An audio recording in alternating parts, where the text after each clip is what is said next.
നമസ്കാരം. നിലമ്പൂർ ഉപതിരഞ്ഞെടുപ്പിന്റെ പരസ്യ പ്രചാരണം അവസാനിക്കാൻ ഒരു ദിവസം മാത്രം ബാക്കി നിൽക്കെ എല്ലാ മുന്നണികളുടെയും നെഞ്ചിടിപ്പേറുകയാണ്. ഇടതിനെയും വലതിനെയും സംബന്ധിച്ചിടത്തോളം ഉപതിരഞ്ഞെടുപ്പിൽ ജയിക്കേണ്ടത് അത്യന്താപേക്ഷിതമായ ഒരു കാര്യമാണ്.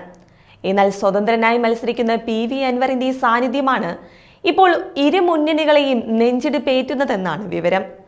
അൻവറിന്റെ സാന്നിധ്യം എങ്ങനെ വോട്ടെടുപ്പിനെ ബാധിക്കുമെന്നതാണ് ഇതിന് പ്രധാന കാരണവും.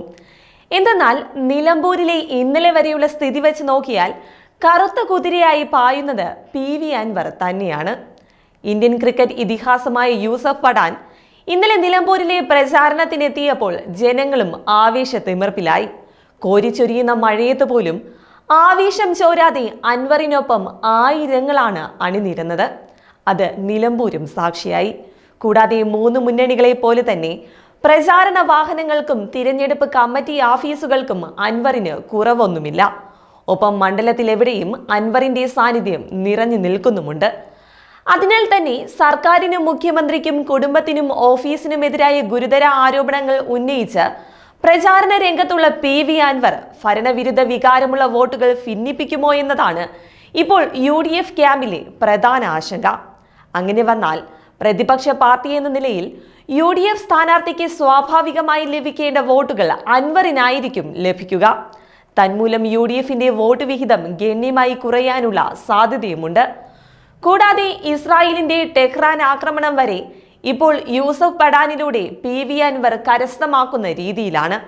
ലീഗിന്റെ പോഷക സംഘടനയുടെ പരിപാടികളിൽ പോലും അൻവറിന് കിട്ടുന്ന സ്വീകാര്യത മണ്ഡലത്തിന്റെ തന്നെ ലിറ്റ്മസ് പേപ്പർ ആയിട്ടാണ് നിരീക്ഷകർ പോലും കാണുന്നത്. അതിനാൽ പ്രചാരണം സമാപിക്കുമ്പോഴും നിശബ്ദ പ്രചാരണത്തിലും PV അൻവർ ഒരു ഫോട്ടോ ഫിനിഷിംഗ് നടത്തിയാലും അത്ഭുതപ്പെടാനില്ല. അതേസമയം പ്രിയങ്ക ഗാന്ധിയെ രംഗത്തിറക്കിയതിനാൽ വിജയം നിഷ്പ്രയാസം വലതിന് ലഭിക്കുമെന്ന മനക്കോട്ട് കെട്ടുന്നവരുണ്ട്. എന്നാൽ അവർ കേൾക്കാൻ ഒരു കാര്യം പറയാം: പ്രിയങ്ക ഗാന്ധിയല്ല ഷൗക്കത്ത്. ലോക്സഭാ ഉപതിരഞ്ഞെടുപ്പിൽ പ്രിയങ്ക ഗാന്ധിക്ക് നിലമ്പൂർ മണ്ഡലത്തിൽ നിന്ന് മാത്രം 65,000-ൽ പരം വോട്ടുകൾ ഭൂരിപക്ഷം കിട്ടിയിരുന്നു.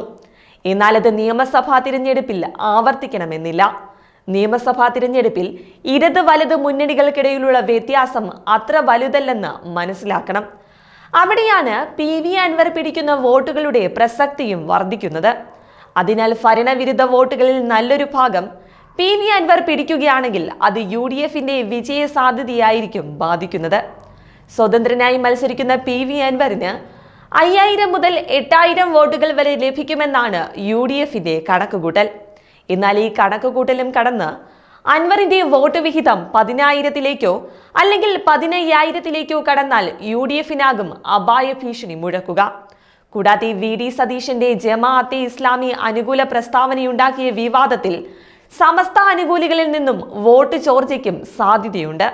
നേരത്തെ തന്നെ ആര്യാടൻ കുടുംബത്തിനെതിരായ കാന്തപുരം AP സുന്നികളും ജമാഅത്തെ ഇസ്ലാമി അനുകൂല പ്രസ്താവനയിൽ ശുഭിതരാണെന്നതും ഓർക്കണം.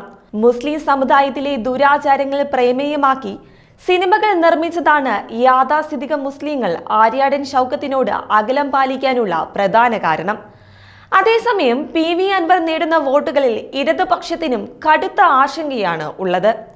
സർക്കാരിനും മുഖ്യമന്ത്രിക്കും പോലീസിനുമെതിരെ അൻവർ ഉന്നയിച്ച ഗുരുതരമായ ആരോപണങ്ങൾ ഇടത് വോട്ടർമാരിൽ ചലനമുണ്ടാക്കുമോ എന്നതാണ് LDFന്റെ ആശങ്കയ്ക്ക് കാരണം.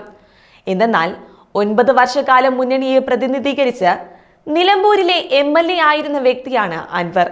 ആ അൻവർ ഉന്നയിച്ച ആരോപണങ്ങൾക്ക് ഇടത് വോട്ടർമാരിൽ വിശ്വാസ്യത ഉണ്ടാക്കാനായെങ്കിൽ അത് ഉപതിരഞ്ഞെടുപ്പ് ഫലത്തെ ദോഷകരമായി ബാധിക്കുമെന്നാണ് ഇടത് നേതാക്കൾ കരുതുന്നത്. ഇത്രയും കാലം ഇടത് പാളയത്തിൽ ഉണ്ടായിരുന്നയാൾ ഉന്നയിക്കുന്ന ആരോപണങ്ങൾ ഇടത് അനുഭാവികളിലും മുന്നണിക്കെതിരായ വികാരമുണ്ടാക്കാനുള്ള സാധ്യതയും നേതൃത്വം തള്ളിക്കളയുന്നതുമില്ല. എന്തെന്നാൽ ഒരു പതിറ്റാണ്ടോളം MLA ആയിരുന്ന അൻവറിന് ഇടത് അണികളിൽ ശക്തമായ സ്വാധീനം ഉണ്ടായിരിക്കും. പക്ഷേ പാർട്ടി വിട്ടപ്പോൾ അൻവറിനൊപ്പം CPM അംഗങ്ങളോ അനുഭാവികളോ പോയിട്ടുമില്ല. എന്നാൽ ഉള്ളിൽ അദ്ദേഹത്തോട് ആഭിമുഖ്യം പുലർത്തുന്നവർ പാർട്ടിയിലും മുന്നണിയിലും ഉണ്ടാകാനുള്ള സാധ്യതയും CPM നേതൃത്വം ഇപ്പോൾ തള്ളിക്കളയുന്നതുമില്ല. കൂടാതെ UDF സ്ഥാനാർത്ഥി ആര്യാടൻ ഷൗക്കത്തിന് ലഭിക്കാനിടയില്ലാത്ത യാഥാസ്ഥിതിക മുസ്ലിം വോട്ടുകളും AP സുന്നി വോട്ടുകളും അൻവർ പിടിച്ചു മാറ്റുമോ എന്നതാണ് LDF നേതൃത്വത്തിന്റെ ഏറ്റവും വലിയ ആശങ്ക. സ്വാഭാവികമായി LDFിലേക്ക് വരേണ്ട വോട്ടുകൾ പുറത്തേക്ക് പോകാനുള്ള ഒരു സേഫ്റ്റി വാൽവായി അൻവർ മാറിക്കഴിഞ്ഞാൽ ദോഷകരമാകുമെന്നാണ് ഇടത് നേതൃത്വവും കരുതുന്നത്. എന്തായാലും ഇടതിനും വലതിനും ഒരുപോലെ നെഞ്ചിടിപ്പേറ്റുന്ന തിരഞ്ഞെടുപ്പ് തന്നെയാണ് നിലമ്പൂർ ഉപതിരഞ്ഞെടുപ്പ്.